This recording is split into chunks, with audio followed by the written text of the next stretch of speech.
Welcome to Defender Fridays.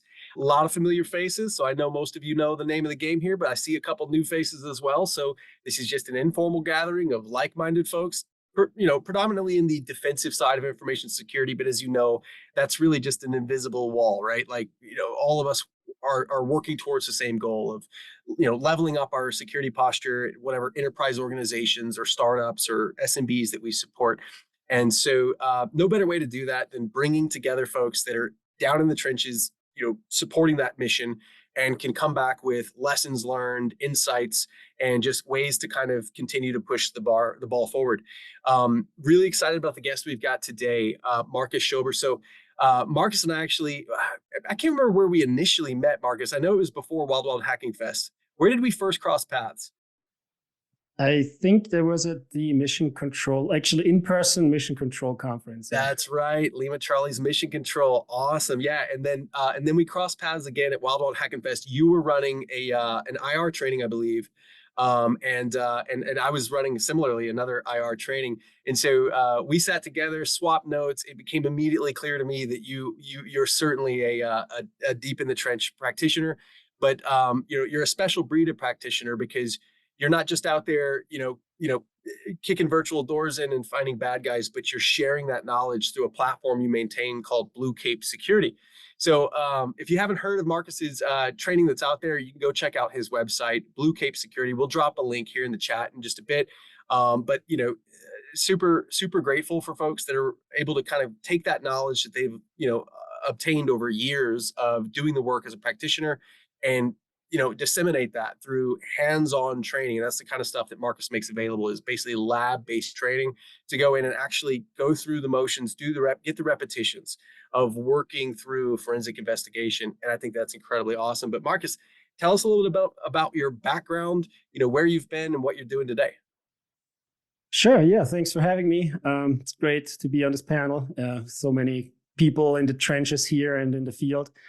And yeah, I used to be one of those DFIR consultants, jumping from case to case, working for IBM, the X-Force team, done it for for numerous years, and also had this passion for, training and building training environments, exercises, stuff like that, passing that on to my team, became a manager, was trying to find out the best ways of how can I help my team to succeed. I enjoyed particularly bringing in, people straight out of college or early professionals to, it was just fun with them to jump into the trenches, try to, make them better, improve, help them, mentor them.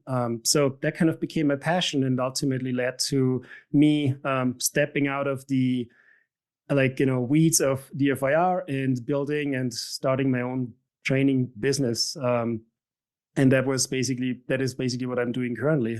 Those courses, workshops, things along those lines. Yeah.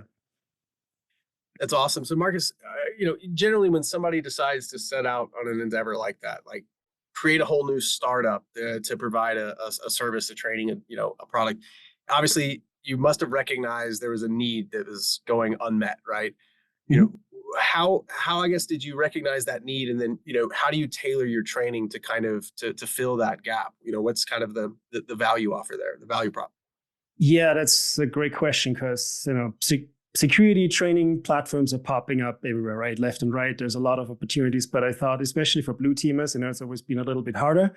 And my particular approach is just practical and hands-on. So, it's not very academic or anything. I have not learned how to teach or anything. It's just literally me trying to pass on everything I needed to know during my career. And yes, I've worked in building cyber range exercises and simulation and adversary simulations and purple team exercise, things along those lines. It certainly helps because it also was eye-opening to me. With every exercise, with every training you build, you create, you just learn so much. Before I thought, well, I know this stuff, let's make a course out of it. Well, you go way deeper and you have to figure out way more things in order to be able to explain those concepts as well. But long story short was I thought there's so many things that I can probably pass on to people that has worked for my team before, that has worked for clients before, that I can probably put in a course or put into those kind of formats that I think are very effective. And this is the hands-on practical approach. I'm a huge fan of that, and for a lot of reasons. Um, I'm probably one of many people that has a very specific learning style, right? Like you can show me PowerPoints, you can give me books.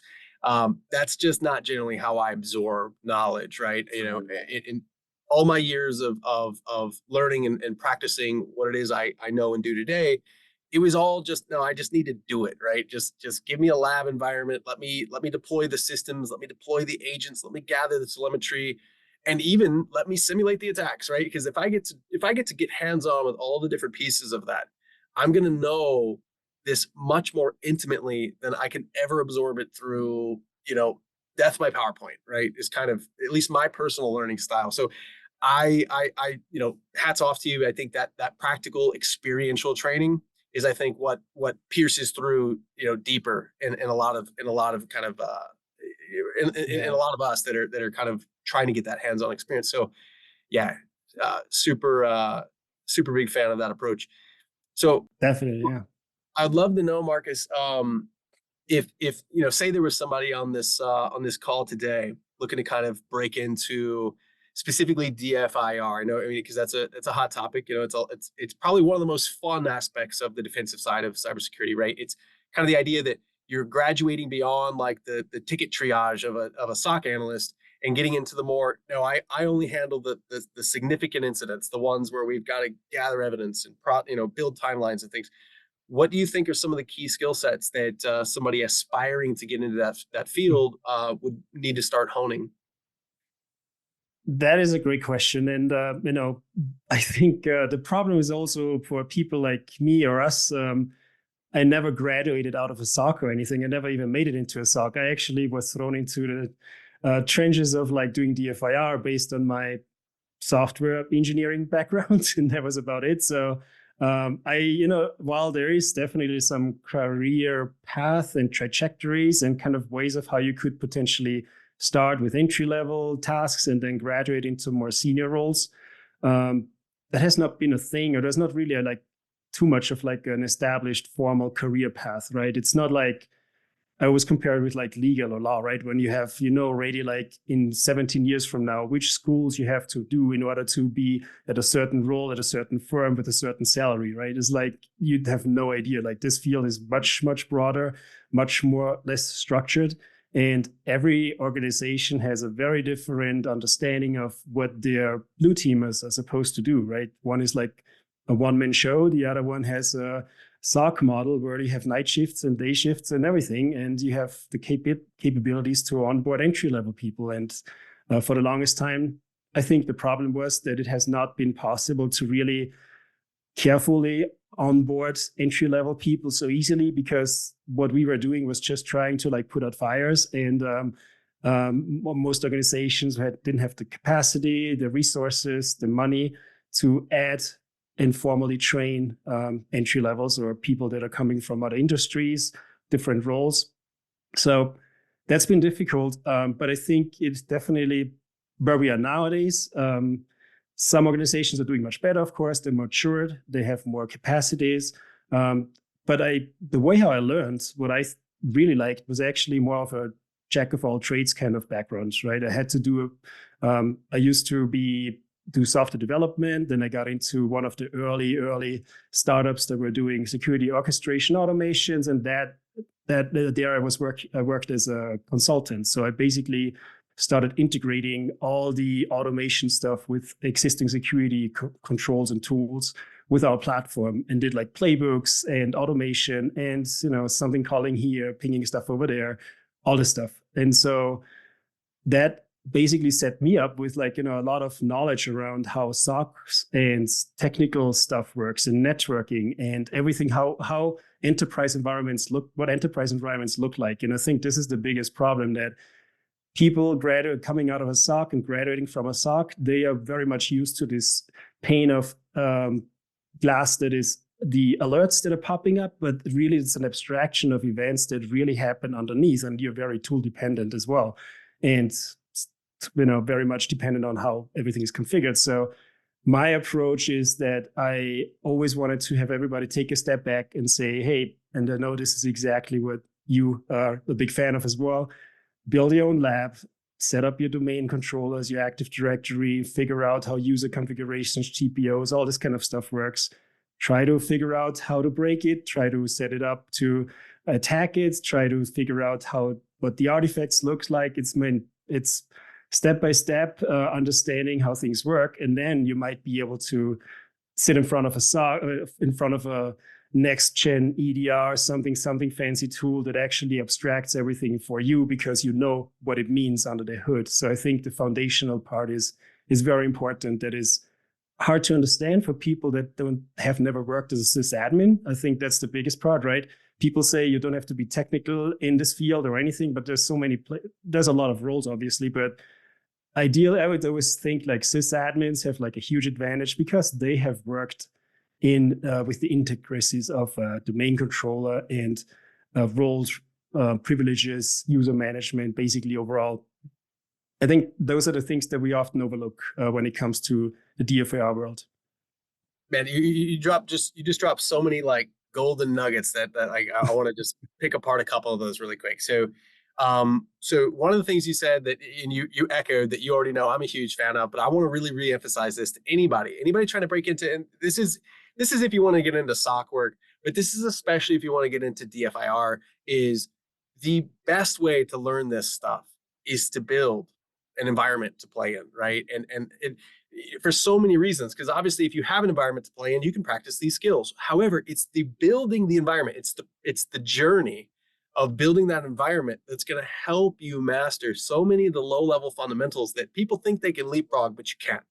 If you don't have a solid understanding of networking, you don't have a solid understanding of group policy and how Windows systems communicate with one another in a domain and all these things, you will struggle when it comes time to answering the key questions in investigation. When you're looking at hundreds of thousands or millions of events on a timeline, being able to discern like what's relevant and what's normal Windows stuff, it becomes like impossible, right? So huge fan of that approach. And Andrew Cook called out that you published some resources on building labs that are actually really good. And for anybody looking to kind of get more hands-on with that stuff, there's several other resources that exist. I know Whitney might drop a link for Detection Lab is another popular one that folks have worked with. I know it's been discontinued, but I know there's still a lot of functioning pieces of that project that are probably worth knowing. But another thing you said, and I think this is also worth reiterating, is the idea that you can't necessarily come from that tool dependent mindset, right? Like the SOC analyst who's looking at the pane of glass, waiting for the green light to turn red.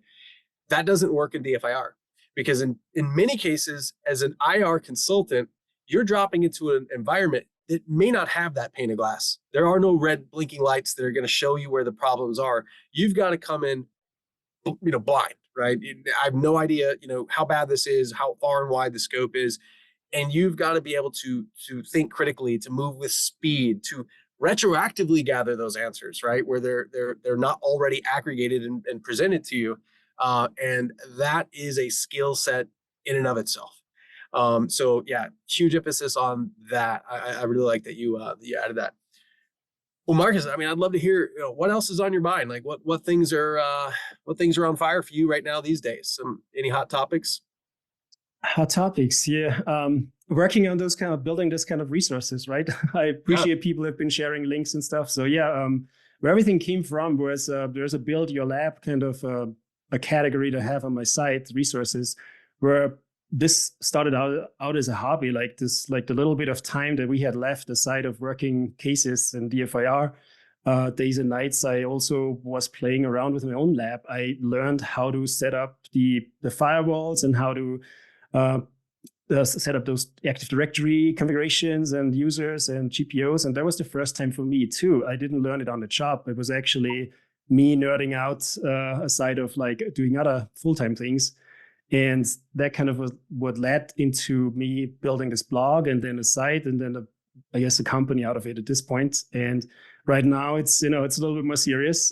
This is what I do for a living now. So I'm working on courses. I'm in the middle of building a course, and I've just basically released it to early adopters because it's 90% finished, 95% finished, but it's actually called Enterprise Security Fundamentals.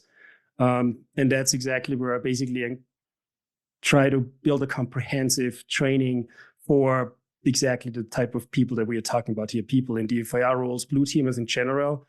And yeah, so far, I mean, as you know, building courses and resources and things like that is an insane amount of work. It takes a long time, especially if you have everything hands-on. But I like to think it's going to be worth it. And so far, what I just really wanted to say is, it's not just us basically talking about this. So one of the students that I have in there just recently gave me some feedback, which basically was like saying that he has been in a SOC analyst role for like 3 years or so, loved everything. But this course actually really showed him all the gaps and all the things he didn't know. And he knows that all his colleagues have no clue about these kind of things either. Just because, you're so much like narrow-minded and have a very specific point of view on within the SOC environment. So what I like to do is just, opening, like making things more accessible, like the comprehensive kind of building the comprehensive foundations so that people later on can make their decisions on where they want to specialize in. And, as a red teamer, blue teamer, whatever you might be, you always have to have a good understanding of the kind of foundational concepts here. So I'm working on building these kind of things right now. So much for, I guess, self-promotion, but it is what I enjoy, what I like to do. And yeah, more to come for sure. Got a question in here in chat from Andrew Cook. He's asking, what do you do to keep up with the latest trends, best practices, threats, etc., that you should be incorporating into your training in order to keep it fresh? Mm-hmm. That is a really good question. And sometimes I worry about that myself because I've been out of my previous role for like a year and a half now.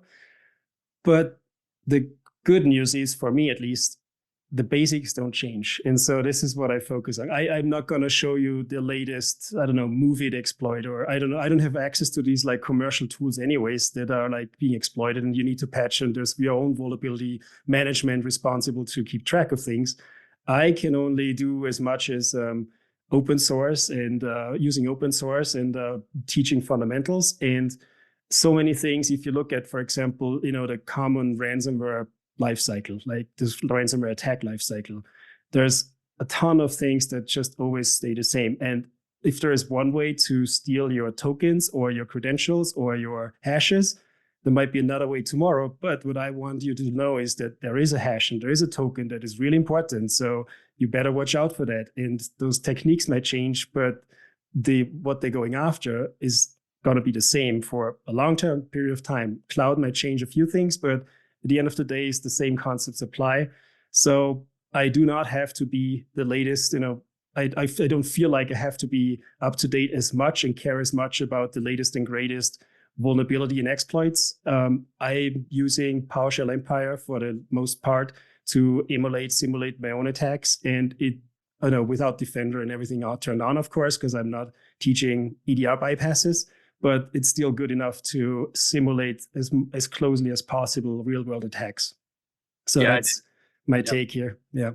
I dig that. No, that absolutely resonates with me, because at the end of the day, right, it doesn't matter if we're looking at a 0-day or if we're looking at, 10-year-old TTPs. At the end of the day, our approach should be repeatable, should be, fairly universal. Because if we're teaching laser specific to, okay, hey, we know there's this screen connect thing, let's talk about how we would approach that. Well, the answer is we'd approach it the same way we would any type of supply chain compromise or application vulnerability, right? It's a similar approach. So I certainly dig that. It also keeps the training alive in its relevance for much longer than if you did focus in on the thing of the day, right? So yeah, that makes a lot of sense. And also maybe to Andrew's question, I think I was worried, or probably should be worried way more about this if I was still in the trenches and dealing with these things, because you might have a client call in today about something you haven't seen before, and you're always the one supposed to figure things out, right? So I think in that case, it's even more relevant to be up to date and have like some really good, and this is also important for organizations, processes and procedures in place to have everybody up to speed with the latest and have some patching response processes locked down for emergency situations. And so with the latest threats coming up, for me, it was always more like with the technical background, it is kind of easier to kind of understand kind of like, SolarWinds was like one of those, yeah, I guess, we dig into an application I've never heard about or seen before, and let's dig into how you can break it, because why not? And then you always have to explain to the SMEs how the application works and how what looks right and what doesn't look right. And I think that's the complexity of the DFIR role, going back to the initial question there, to what a DFIR analyst or responder need to do is like being very adaptable, because you're dealing with different applications and environments on a daily basis almost, especially if you're on a consulting side of things. And that makes it tricky, because the SMEs are going to ask you what's wrong with their environment that you've never seen before. So I think that's always the part where people sometimes get lost and think like they need to know everything. And really, you just need to be adaptable and go back to the basics of where you were saying, right? Well, let's step back and just follow the same procedures as always, although some of the specifics and the technical stuff might be different. I like that. So I want to cherry pick another thing that you mentioned earlier that also resonates with some themes I'm seeing in the chat around open source tools. I'm a huge believer of open source tools for specific applications, for specific use cases, and I think one of the huge benefits of it is obviously it lowers the bar, or it reduces the barrier for folks to go and get hands-on and to use these tools to practice these skills, because not everybody can just go and buy carbon black licenses to train on IR processes, nor is that even always the best answer, even if you could. So what I'd be curious to hear from you are, what would you say your top 2 or 3 open source tools are that would be foundational for somebody that's looking to get some hands-on experience with some of these processes? Number one, PowerShell Empire, or Empire these days, because if you don't create any attack artifacts and patterns, you don't have anything to investigate. So first of all, probably on that end, that's a good one. And then on the responder side, I would say, and I'm really appreciative of open source as well myself, of course. My own business wouldn't be able to afford any of those licenses either. So everything's based on open source. In that case, I'm very much a big fan of tools like the forensics tools. It depends what you're looking for. If you do forensics, the Eric Zimmerman tools is basically what I've used even in like my professional DFIR role or career. Like those things just got me the furthest, the quickest, the easiest. It was awesome to just parse out a quick artifact and then know what's going on. So Eric Zimmerman tools for sure. Huge fan also of Velociraptor. Obviously, something that everyone finally. It was finally one of the tools that enabled people to better understand of what EDR kind of looks like, right? While it's not exactly the same thing, but close enough and very flexible, especially for response and forensics. So yeah, I would say if you have a lab setup, attacking with Empire, I know Sliver's out there and others, and you've also, I think, a blog or something about that, and then putting a Velociraptor or something along those lines on there to investigate things, that goes a long way for sure. Love it. Yeah, those are definitely some best in breed on the open source side of things. And yeah, I'm huge fan, huge advocate of that. And yeah, I would put Sliver in there with Empire because it's a similar kind of post exploitation framework that costs no money. So, one of the things you got to do if you want to emulate IR processes is emulate an IR, right? You got to create the incident that you're, investigating. And so familiarity with the attack tools, it's a double-edged sword. It's creating your own labs, your evidence to investigate, but it's also understanding attacker tools, right? Which is another key foundation to being a solid responder, right? When you see that suspicious activity on the endpoint, it's one thing to say, that's suspicious. It's another thing to say, oh, I've seen that 100 times because I've done it in my lab. That's Cobalt Strike running with a default spawn 2 beacon, run DLL32. Like, I know what that looks like and I know why it's happening. That is kind of a superpower to have as an investigator, is having that intimate knowledge of the attack tool. So I think that's an understated thing, I think, in blue team training as a whole, is having more familiarity with the offensive mindset and tools and toolkits.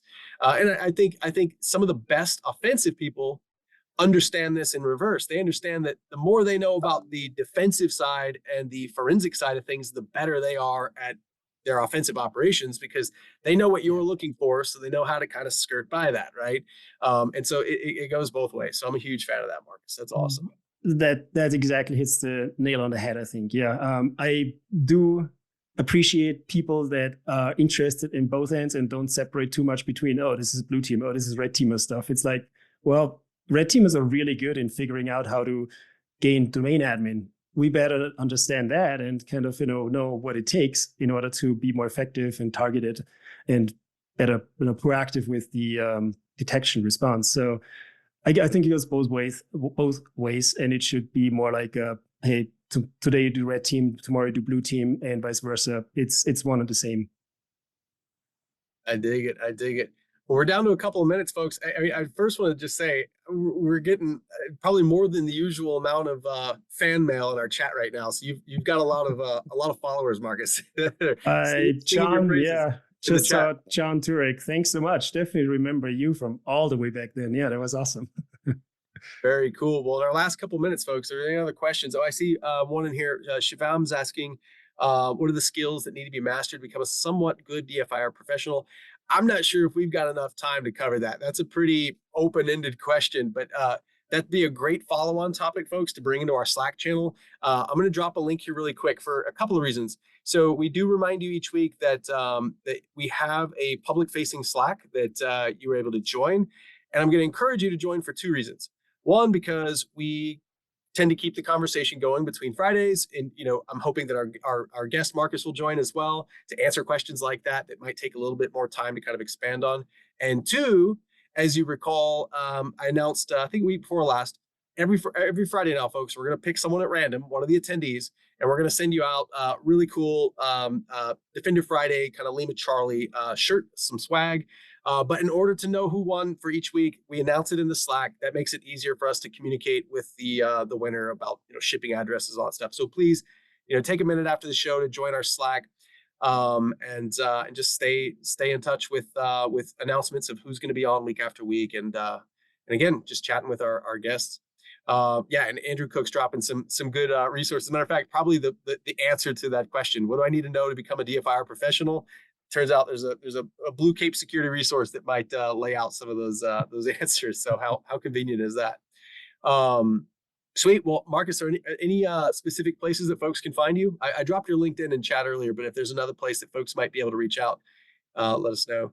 Yeah, appreciate it. No, my website, Blue Cape Security, is basically my my site, my business, and from there you can find my Discord and LinkedIn's, and where you can follow for more news and updates and things that are dropping on a hopefully weekly basis these days. Outstanding. All right, folks. Well, hey, next week we've got Greg on, who is actually with us. I'm not sure if he's still in the channel, but Greg's going to come on next week to talk about threat intelligence platforms, and it's kind of the where we've been and where we are today with threat intelligence platforms. So that ought to be an insightful chat, because I know that that's something that a lot of SOC teams are struggling with, how to operationalize threat intelligence, right? Because there's definitely a not enough, and there's also a too much. Right. And so where do we find the balance, and how can some of the tips that are out there today support those objectives? Have a fantastic rest of your Friday and a great weekend. We'll see you same time, same place next week. Take care, everyone. Thank you.